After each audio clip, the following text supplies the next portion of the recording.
there's no doubt, and I've not said this, that Joyce was not egregious. But is there any possible way, after you looking at this, that your situation where you were coming up the track on your line and Austin was trying to straighten up and come down, where it was a victim of circumstance? That's question number one.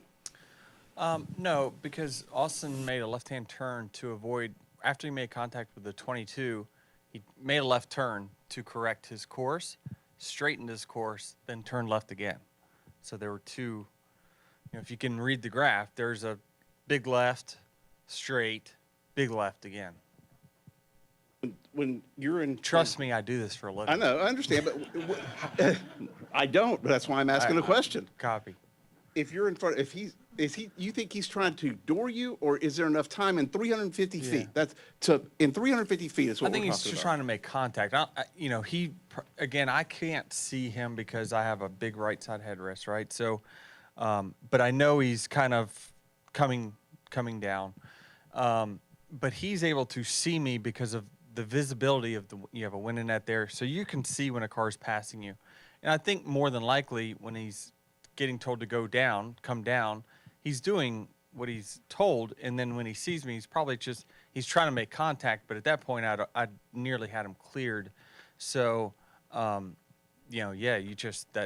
right rear is just the vulnerable spot that puts you in a bad wreck situation.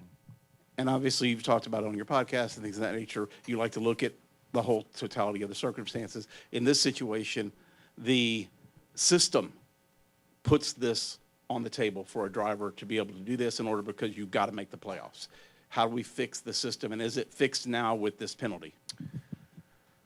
Man, I certainly hope so. I certainly would love to see it called in real time going forward. I think there's going to be an opportunity in a few weeks for NASCAR to perhaps use the bottom series to start to set precedents for us, to let people know that they're not going to put up with intentional wrecking for wins.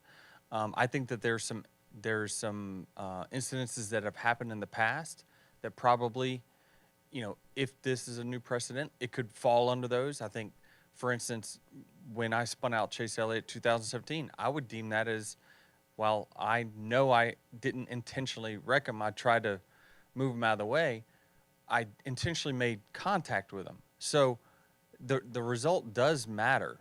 So I think that, I watched a Cars Tour race 3 times. Someone got put to the back for spinning. It's just an easy call. It really is an easy call, but you have to give the people in the tower liberty to do it.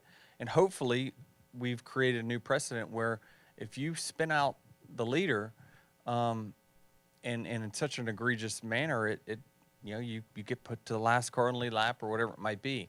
And I certainly think there's going to be I don't think it will deter. I know people are really worried about, well, we don't want to stop the contact. You're not going to.